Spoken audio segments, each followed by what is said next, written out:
Hey guys, and welcome back to another video. It's that exciting time of the year where the new FIFA is literally just around the corner, and we have that decision to make as to which team we're going to be doing on FIFA 18. I've put together a straw poll. I initially said I was going to be this team, that team, but I thought the easiest way to decide would be to let you guys have a vote, and I will go with the majority. I haven't put all 20 Premier League teams in it. We'll be starting in the Premier League. I haven't put all 20 teams on the vote. I've narrowed it down to about 5 or 6 selections, which you can see on the next screen, and I will go through each option and each of your choices with you. Down in the description is the straw poll where you can go and vote for one team only. As you can tell also by the watermark on the clips that you're about to see, which shows the budget and stuff, it says it's come from Chesnoid's channel, so thank you to him for letting me use this footage and helping us make our decision. Let's have a look at the options. So the first option, as you can see here, is Arsenal. I've never done a career mode with them before, I don't think. Correct me if I'm wrong, but it's going to be difficult because they've sort of stagnated over the past recent years, had their troubles with Arsene Wenger, dividing the fans. Is he in? Is he out? Is he the man to take them forward? But they've had a couple of FA Cup wins during that time, so it could be a lot worse. Obviously, the main aim here at Arsenal will be to get back into the Champions League in that first season. They missed out last year. They will be in the Europa League in the first season, so we will still be playing in Europe if we start there. But domestic success, as you can see, is critical. So is continental success. So is brand exposure. So the board expecting a lot. They've given us a transfer budget of almost £80 million in which to do it. Squad is good. You've got the likes of Mesut Ozil still, Alexis Sanchez still there. Lacazette has joined. Still got Koscielny at the back. So the squad, the core of the squad, is actually okay. And with a few additions, I think, you know, depending on how good the transfer window at the beginning of the season is and who we could bring in, we could potentially challenge for the Premier League title in our first season with Arsenal, especially with their finance goals being low, their objectives. They're not too bothered about what happens financially, which is a bit weird for Arsenal in my opinion, and youth development is low as well. So what they're basically saying is go out and get instant success. Now the second option is, of course, my team, Chelsea. Now 82 million, slightly bigger transfer budget.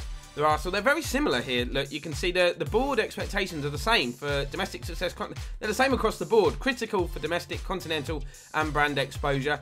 Financial low, youth development low, which has always been a thing at Chelsea. It's one of the main arguments that they don't get enough of their incredible youth setup into the first team. I would kind of take that role at Chelsea. I would look to integrate some of the talented youth players, you know, like to Charlie Masonda. Loftus-Cheek is out on loan at Crystal Palace, and maybe we'd look to get him back. Kurt Zuma is still very young and could do with nurturing into the first team. But they've also made some decent additions. You've got Bakayoko in midfield, Zappacosta at right back.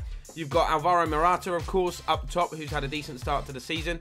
And the aim would be to go for the Champions League. They've only won it once, Chelsea, in 2012, and I would love to do that again. Obviously, they are the defending champions, so you'd expect big things from the off, and you'd also be able to attract some very decent players at Chelsea. You've got the likes of Eden Hazard as well, the highest rated Premier League player in FIFA 18, along with Manchester United goalkeeper David De Gea. Thirdly, I just mentioned them, Crystal Palace. Now, domestic success is low, continental success is low, brand exposure is low.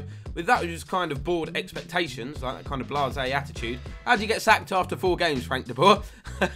Makes it easier for anyone going in. You can't do no worse than that. If you get sacked after 4 games in a FIFA career mode, you might as well just, I don't know, go and play a different game. But financial board expectations are medium. Youth development, very low. I don't think they've got the greatest youth set up at Palace. They've also given a £40 million transfer budget, not the biggest. They were formed in the same year as Chelsea. I can see that in 1905. It's a bit irrelevant, but I thought I'd bring it up. I've done a Palace career mode in the past. It was very, very enjoyable. They have got some good players, so I think the main challenge would be keeping hold of the likes of Zaha and Benteke. Roy Hodgson is obviously the man in charge there at the moment, but it could be me if you vote for Palace. Next option is Liverpool, one of England's, if not, well, it's not the biggest club. The next option is Liverpool, obviously a sleeping giant of English football. Everybody knows what a big club Liverpool is. They're back in the Champions League in this first season. Continental success, only a high board expectation though in terms of priority. Domestic success and brand exposure is really what they're looking for. Not too worried about youth and financial, but they're giving you a transfer budget of £66 million. That is doable. That could bring success at Liverpool because the core of the squad is there. Still kept Coutinho. He didn't make his move to Barcelona. They got Mane, they got Firmino, incredible players. Emre Can has really sort of come to the fore in that Liverpool side. He's a really good midfield player. Jordan Henderson in there as well keeps things ticking over nicely. I think the only areas that we would need to really invest is, I don't think Mignolet or Karius yet are up to that that sort of elite Premier League level goalkeeper. If you look at Chelsea, they've got Courtois. You look at Spurs, they've got Lloris. United have De Gea. Arsenal, even Cech. I just think Liverpool need a proper decent goalkeeper, and obviously needs a bit of investment in their defence. But the idea would be to go as far as we can in the Champions League, but most importantly, build up to challenging for that Premier League title.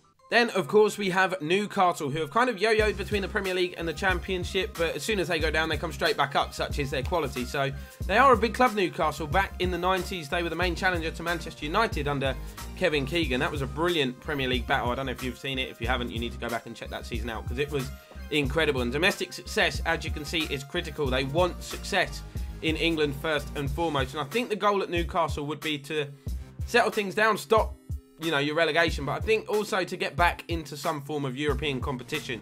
They are a big club, huge fan base, incredible fan base, lovely ground as well. There's no reason why, you know, the foundations are there to build at Newcastle. You've got high brand exposure priority, high financial, medium youth development.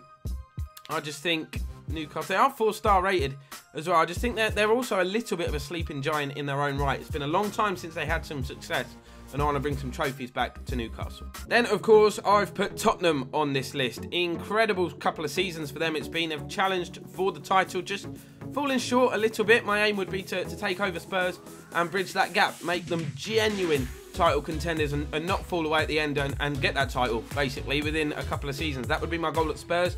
You can see the board agree with me. Critical domestic success is a priority, and then high continental, high brand exposure, medium financial, medium youth. Squad is great. Dele Alli, fantastic young talent. Harry Kane up front, guaranteed goals. They've got a transfer budget of just 62 million. Daniel Levy runs a pretty tight ship over there at Spurs, and he's an incredible businessman.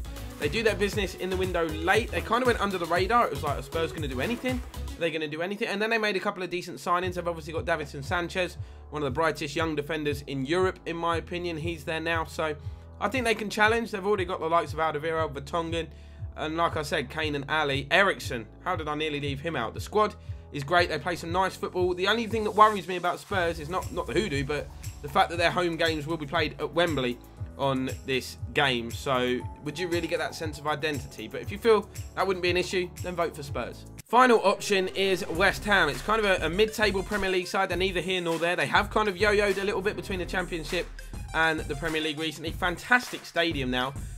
Good manager, in my opinion, in Bilic. Obviously, they've had a little bit of a shaky start to the season, but then went out and showed their class against newly promoted Huddersfield with a convincing win at home. That might be what they needed to kickstart their season. They've got a transfer budget, £55 million. And I do think the squad does need some investment. They've tried to do that in the previous summer window with the likes of Chicharito. They made some great additions to that squad. You can see domestic success and brand exposure are their highest priorities. Nothing critical.